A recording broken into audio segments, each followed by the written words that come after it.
Bangladesh cricket ভক্তদের জন্য আসতে যাচ্ছে এবার দারুণ এক সুখবর। 12 কোটি টাকার এক বিশেষ টুর্নামেন্ট খেলতে যাবে শান্ত মুশফিকরা, যেখানে থাকবে পাকিস্তান, অস্ট্রেলিয়া কিংবা ইংল্যান্ডের মতো দেশেরও প্রতিনিধি দল।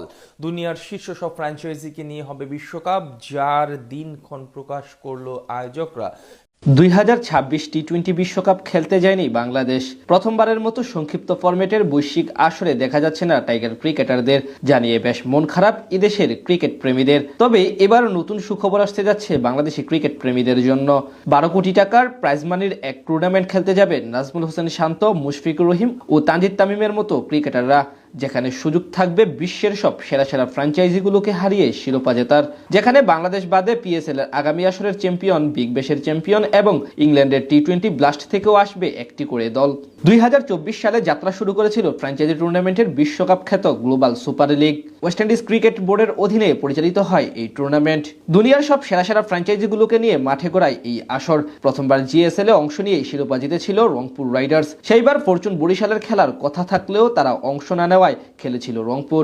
অস্ট্রেলিয়ার ক্লাব ভিক্টোরিয়াকে হারিয়ে জয় উৎসব করেছিল নুরুল হাসান সোহান, শেখ মাহাদি, সৌম্য সরকাররা। পরের আসরে চ্যাম্পিয়ন হিসেবে খেলার আমন্ত্রণ পায় রংপুর। সেই আসরে ফাইনালে খেলেছিল রংপুর রাইডার্স। তবে গায়ানা অ্যামাজন ওয়ারিয়র্সের কাছে হেরে তাদের যাত্রা থেমে যায় রানার্স আপ হয়েই। তবুও টানা 2 আসরে ফাইনাল খেলা রংপুরের জন্য বড় অর্জন হিসেবেই দেখা যাচ্ছে। সেই ধারাবাহিকতায় আরও একবার বঙ্গপারে আসতে পারে সেই সোনালী ট্রফি। এবার বাংলাদেশ থেকে অংশ নেওয়ার কথা রাজশাহী ওয়ারিয়র্সের। 2026 বিপিএল ফাইনালে চট্টগ্রাম রয়্যালসকে হারিয়ে শিরোপা ঘরে তুলেছিল নাবিল গ্রুপের ফ্র্যাঞ্চাইজিটি, যার কারণে তাদের আমন্ত্রণ জানাতে পারে জিএসএল কর্তৃপক্ষ। এদিকে দলটি থেকেও টুর্নামেন্টে অংশ নেওয়ার ব্যাপারে ইতিবাচক বার্তা দেওয়া হয়েছে। বেশ শক্তিশালী স্কোয়াড নিয়ে অংশ নিবে তারা। এবার বিপিএল তাদের স্কোয়াডে ছিল নাজমুল হোসেন শান্ত, তানজিদ তামিম, মুশফিকুর রহিমের মতো পরীক্ষিত জাতীয় দলের ক্রিকেটাররা।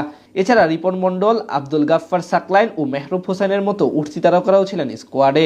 আর তাদের নিয়েই অংশ নিতে পারে জিএসএল এ। তাছাড়া বিদেশি কোটায়ও থাকতে পারেন একাধিক নামি দামি তারকা ক্রিকেটাররা। 2026 গ্লোবাল সুপার লিগ মাঠে গড়াবে আগামী 26 জুলাই, আর ফাইনাল আগস্টের 1 তারিখ। টুর্নামেন্টে বাংলাদেশ থেকে একটি ফ্র্যাঞ্চাইজি বাদেও পাকিস্তান, ইংল্যান্ড, অস্ট্রেলিয়া, নিউজিল্যান্ডের একটি করে দল ও হোম টিম হিসেবে থাকবে সিপিএল এর দল গায়ানা অ্যামাজন ওয়ারিয়র্স। টুর্নামেন্টে অংশগ্রহণ করার দলগুলোর জন্য রাখা হয়েছে বিশাল অঙ্কের প্রাইজ মানি। মোট $1 মিলিয়ন বরাদ্দ সবার জন্য, যা বাংলাদেশি মুদ্রায় প্রায় 12 কোটি টাকার কাছাকাছি। সেখান থেকে যারা শিরোপা জিতবে তাদের দেওয়া হবে $5 লাখ বা প্রায় 6 কোটি টাকা, আর রানার্স আপ হওয়ার দল পাবে তার অর্ধেক। এবার টুর্নামেন্টে শিরোপা জয়ের স্বপ্ন নিয়ে যাবে রাজশাহী ওয়ারিয়র্স। এর আগে রংপুর যেমন নিজেদের প্রথম আসরে ট্রফি জিতে সবাইকে চমকে দেয়, তেমনি নাজমুল হোসেন শান্তরাও এমন কিছুই করতে চাইবে।